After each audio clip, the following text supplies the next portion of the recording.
Right everyone, I've got some weird stuff to try here. It's called Spider Gel, and I've got black, I've got silver, and I've got white. Now the first one I've opened just happened to be the gold. It's for nail art. Now, this is what it does. I'm going to try and show you. These are just a couple of random, you know, bits when you've ended up with a bit too much resin, and you just stick it into a pot, you know, into a mould. So this stuff is really thick and it strings. Look at that.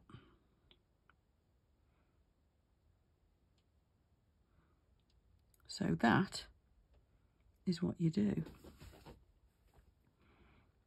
Apparently, this is going to take a bit of practice, isn't it? But it gives you these stringy lines, and you just go, and look how thin you can make them. Now, my first reaction to this is, what the hell? My second reaction is, look at this stringiness, it's all over the mat now. Now, if you're needing to do, goodness me, if you're needing to do thin lines on something, here's your answer. But apparently you put the pot next to it and it, yeah. You're discovering this as I do. I've only ever seen a video of this, by the way. And I'm sure if we mess about with this long enough, there's probably a world of things we can do with it. Look at that.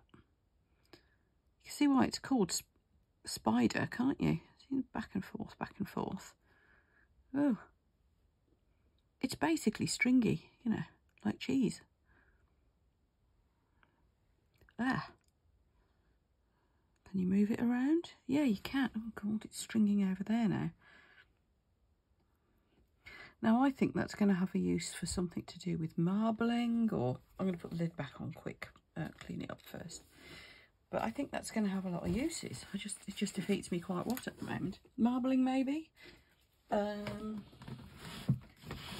don't know. It just does it so fine that I thought, well, that's got to have a jewellery applications, surely. So...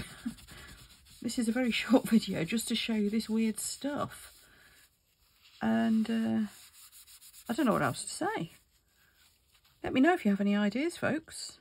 Those of you who like playing with nail art materials.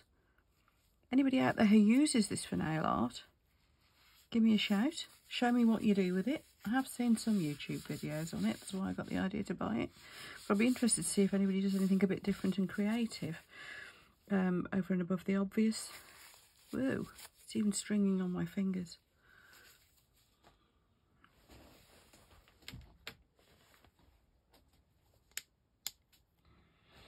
I'm going to zap this with some UV and then we'll have a closer look. So yes, resin artists, have any of you used this stuff yet? I'd love to know what you do with it. If so, nail art people, show me if you've done something really creative and interesting. Again, I'd love to see what it is that you're doing with it. If anybody's got any bright ideas, let me know. Is that curing? Yeah, it is. It's UV curing. There we go. Done. Goodness me. So that is kind of weird and interesting.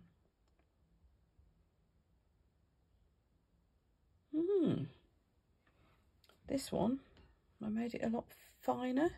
And it has blobbed a little bit where they've crossed and things like that. But I dare say if you just keep going and string across, you could get the hang of not letting it blob. I wonder if you can then top coat over it. I just want to see if we can dome over this. I don't see any reason why we wouldn't.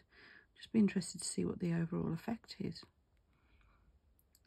Now they do this in various colours. The set I've got, as I said, it's black, white and silver and gold, which seems to be the obvious colours that you might want to play with.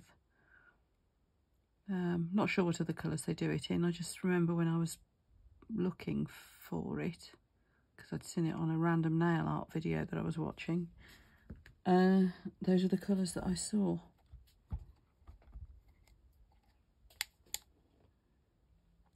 Just going to zap that briefly. Just get it to firm up so that I can go ahead and do this one. This will become a key ring. I might make the other one into a pendant.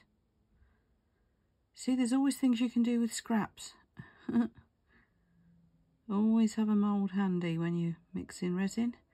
Whenever you mix up too much, there's always a use for the bits that you make with the leftovers. I've even used the, you know, the little round blob that ends up left in the bottom of your pot that you were mixing it in.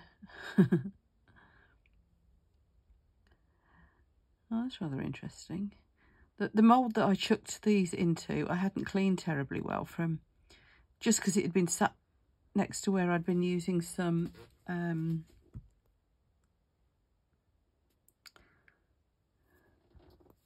powders. So actually there's some powders in there, and that's why I'm getting that gleamy shine. Isn't that nice? Right, cure them up properly this time. Wow, that's really nice for just a bit of messing about. Like I said, you can, I know from the videos I've seen, you can do just a nice clean neat line, and I just went a bit blobby there, but yeah, there we go. Just a thought for you folks. Have fun if you get some of this. Let me know what you do with it, and yeah, I'll see you in the next video.